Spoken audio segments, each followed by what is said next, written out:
Kamu kuliah di jurusan IT. Kamu belajar algoritma, database, jaringan, bikin aplikasi, atau bahkan debugging sampai tengah malam. Tapi pernah nggak sih kamu kepikiran, sebenarnya skillnya itu tuh buat siapa sih?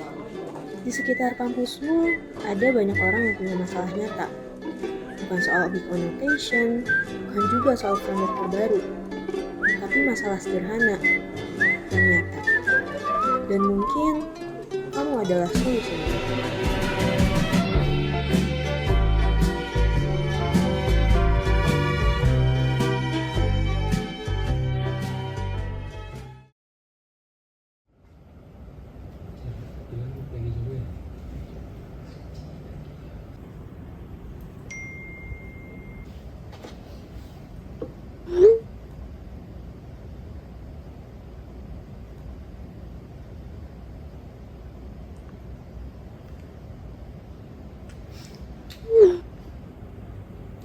Guys, cek grup dong, itu dosen ada ngechat. Apa? Tugas, coba cek dulu deh. Nggak tahu tugasnya deadline cepat ya kan?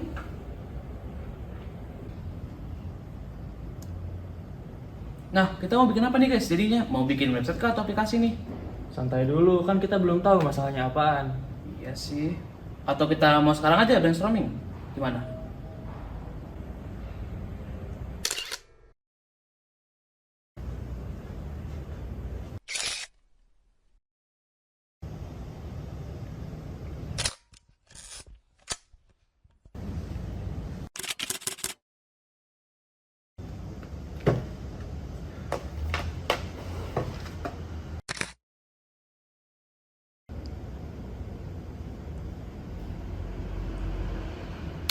Guys, aku punya ide guys. Jadi gini, aku punya ide di mana kita membuat sistem pemesanan online di mana itu untuk warung-warung di sekitar UI, contohnya di Kutek, Kukel ataupun Pocin. Gimana tuh? Cocok nggak?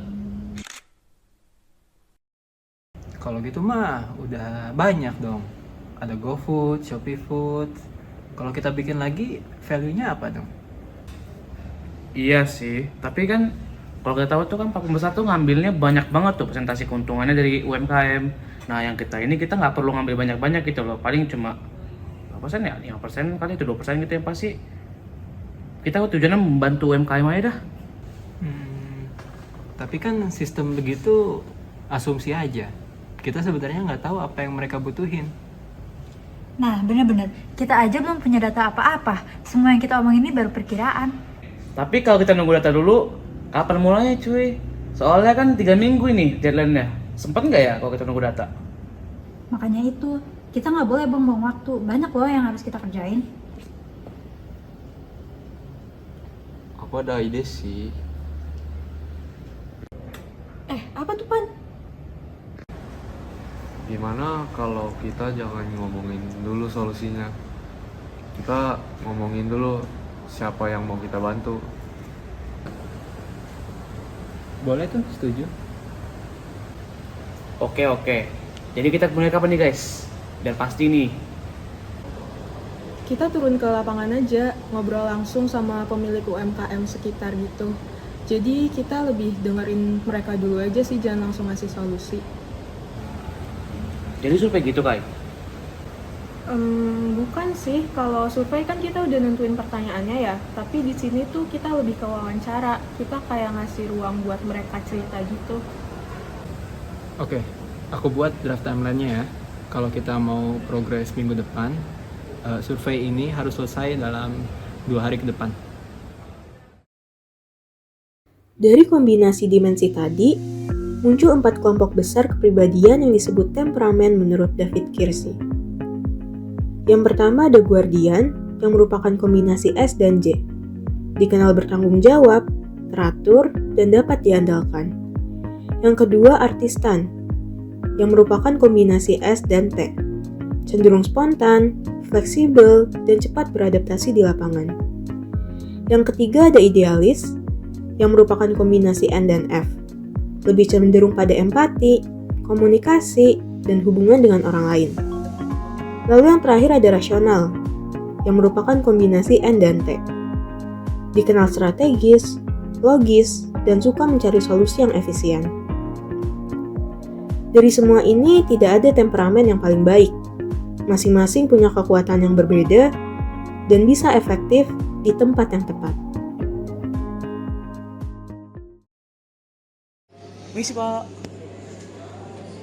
Jadi gini, kami dari mahasiswa Silkom nih, ada tugas, kami harus nyari data dan kami pengen tanya Bapak nih, kayak wawancara gitu, boleh nggak Pak? Boleh aja sih. Oke Bapak, jadi boleh ceritain sedikit nggak sih gimana Bapak nyatet pengeluaran dan pemasukannya sehari-hari? Ini biasanya di buku ini. Biasanya saya nyatet di buku ini. Tapi kadang lupa nulis apa. Soalnya tulisannya kagak kebaca. Kalau gitu Bapak pernah nggak sih bingung akhir bulan uangnya kemana gitu? Oh iya sayang banget deh. Udah tiap bulan tuh aneh banget. Jadi itu kayak nggak kerasa gitu. Tapi Bapak pernah nggak kepikiran gitu, pengen nyoba pakai aplikasi yang pencatatan keuangan gitu lah di HP? Pernah nggak? Pernah sih di anak, tapi HP saya jadul, nggak ada internet, sama aku nggak ngerti. Waduh. Perhatikan bagaimana ENFJ dan ESTP berinteraksi langsung di lapangan. ENFJ bergerak dengan empati tinggi dan pendekatan yang berpusat pada manusia. Mereka tidak sekedar mengumpulkan data kaku, melainkan memancing cerita untuk memahami pain points pemilik warung secara mendalam. Seperti momen frustasi ketika melacak perputaran uang di akhir bulan. Di sisi lain, ESTP, sang artisan, tampil adaptif, belak-belakan, dan langsung mengejar aspek praktis. Mulai dari mencairkan suasana di awal obrolan, hingga dengan taktis mengarahkan fokus ke solusi real time, seperti kesiapan pemilik warung untuk beralih menggunakan aplikasi di HP.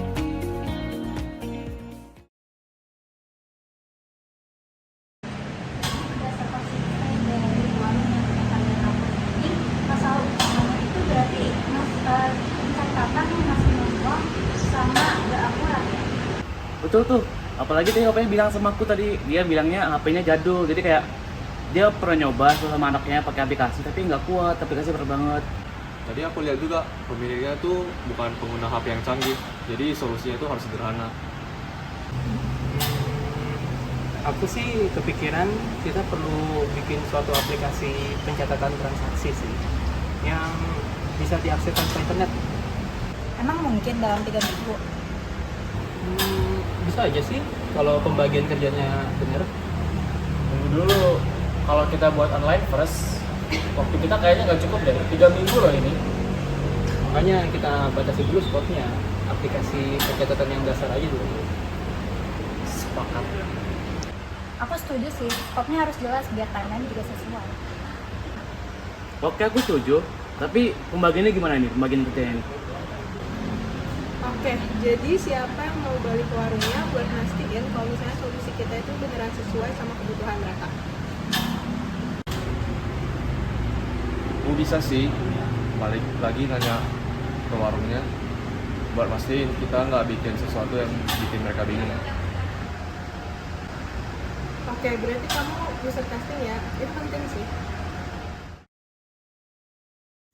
Di sini kita bisa melihat INTJ dan ENFJ sama-sama melihat jauh ke depan, tapi dengan pendekatan yang berbeda.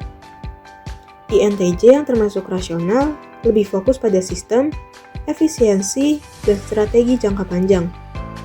Mereka berpikir tentang bagaimana solusi bisa tetap efektif dalam jangka waktu yang lama. Sementara ENFJ yang termasuk idealis lebih fokus pada manusia di balik masalahnya. Mereka mencoba memahami apa yang dirasakan dan dibutuhkan orang lain.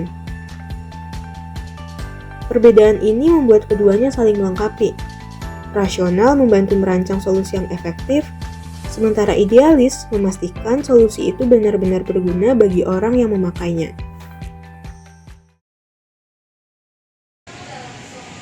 Dam, kau bisa yang ngurus ini nggak database-nya? Soalnya kan yang paling ngerti kau database. Tapi aku lagi ada project lain Dan. Tapi ini penting juga cuy, dia kan 3 minggu lagi. Dan aku bisa bantu kalau emang ada masalah. Cuman aku sendiri gak mau ngerjain proyek yang aku sendiri gak yakin bisa kerjain. Nggak yakinnya di bagian mana? Impact-nya is kita buat aplikasi buat satu warung. Itu skalanya kecil banget. Kalau mau beneran ada impact-nya, harusnya kita bisa buat platform yang bisa dipakai ratusan UMKM sekaligus. Terus siapa yang maintain platform itu setelah kita lulus? Kan ada vendor, startup. Kita belum ada relasinya. Hal kayak gitu harus direncanain lebih dari 3 minggu. Dam, gue boleh nanya nggak? Apa tuh? Sebenarnya lu tuh kayak gini gara-gara proyeknya kecil atau lu takut lu udah ngeluarin banyak usaha tapi proyeknya gagal? Dua-duanya mungkin. Paham.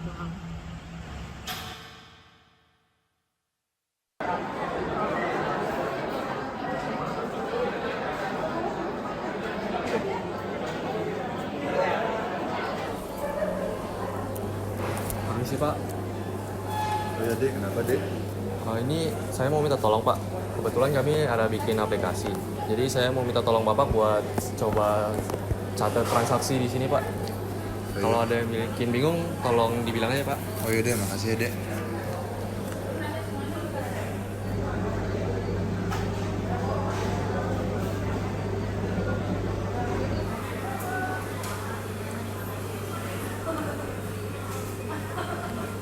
Maaf Dek, ini tombol simpannya di mana ya? Oh yang ini Pak. Oh ini. Tulisannya kekecilan ya Pak? Iya kayak sepertinya mata saya udah tua, nggak bisa lihat.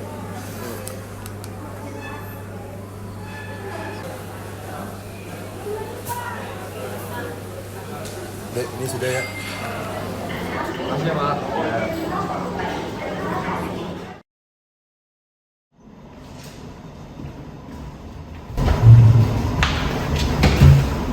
Oke, dari testing tadi, aku udah nyatet 5 poin. Yang pertama itu fontnya minimal 16 pixel untuk semua elemennya. Yang kedua, tombol simpan harus kelihatan paling jelas di layar. Yang ketiga, Ini kamu dapat data ini dari mana ya? oh tadi aku nyatet semua yang bapak yang bingung. Ini berguna sih sebenarnya. Kita sendiri jadi tahu apa yang penggunanya mau. Oke, aku masukin semuanya ke catatan perubahan ya. Pak Is, perubahan ini bisa diimplement hari ini nggak? Bisa, mungkin 2 jam.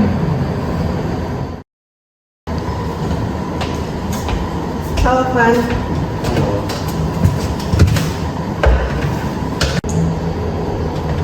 Evan, jadi gimana sekarang? Kamu masih merasa belum berkontribusi kah? Ya, aku kan cuma user testing ya. Semua orang juga bisa. Van, jangan salah. Justru gara-gara peran kamu tuh kita bisa dapat data yang akurat kali. Kamu tuh juga berguna.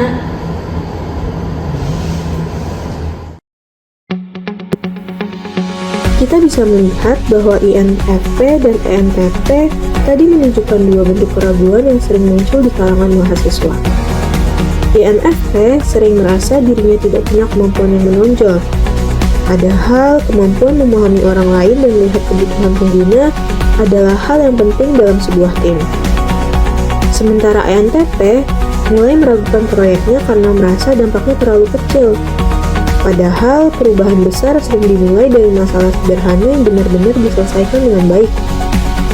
Pada akhirnya, kontribusi di dunia IT bukan cuma soal ngoding. Riset, komunikasi, strategi, dokumentasi, dan memahami pengguna juga sama pentingnya. Dan mengenal tipe kepribadian bukan berarti membatasi diri, tapi memahami dari mana kita bisa mulai berkembang.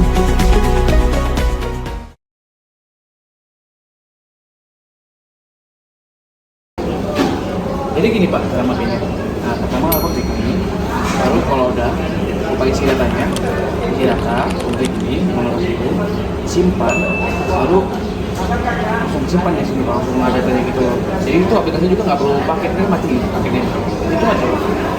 Boleh. Ya. Mana? Klik ini ya. Ini benar. Nah, klik simpan aja. Iya. Gampang juga. Ini bisa rekap bulannya gitu nggak ya? Bisa Pak. Mana? Oh ini. Kayak begini. makasih banyak ya deh. Selama ini yang bikin pusing itu deh, nggak tahu gimana pergi.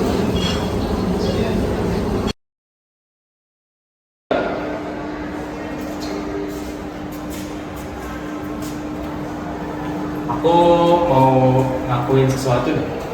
Kenapa? Walaupun proyek kita skalanya gak besar, tapi jujur ini menarik karena kita bisa merasakan ekspresi orang-orang terdekat kita itu bedanya sesuatu buat manusia daripada buat spesifikasi. Aku gak bilang kamu benar ya, nggak apa-apa.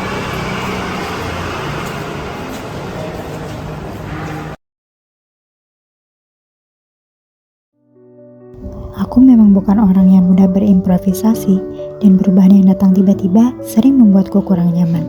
Karena itu, aku terbiasa membuat sesuatu lebih terstruktur, bukan untuk mengatur orang lain, tetapi supaya semua orang punya kejelasan dan bisa bekerja dengan lebih tenang. Aku pikir kontribusi itu harus kelihatan di layar atau di kode. Ternyata kontribusi yang paling penting itu justru yang dirasain sama pengguna, sama tim. Dan itu sesuatu yang aku punya. Banyak yang bilang kalau soft skill itu bukan skill beneran. Tapi kalau waktu itu aku nggak nanya ke pemilik warung soal apa yang mereka rasain, bukan cuma apa yang mereka butuhin secara teknis, mungkin saat itu kita udah bikin solusi yang salah.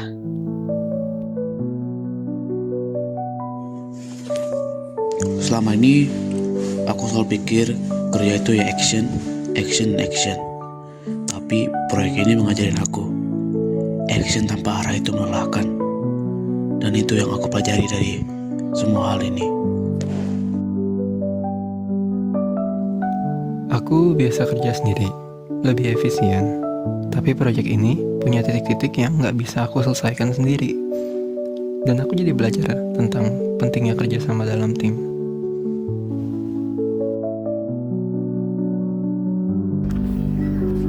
Aku masih percaya skala itu penting, tapi aku sekarang ngerti dampak itu bukan soal seberapa besar proyeknya. Dampak itu soal seberapa nyata perubahannya bagi orang yang merasakannya langsung.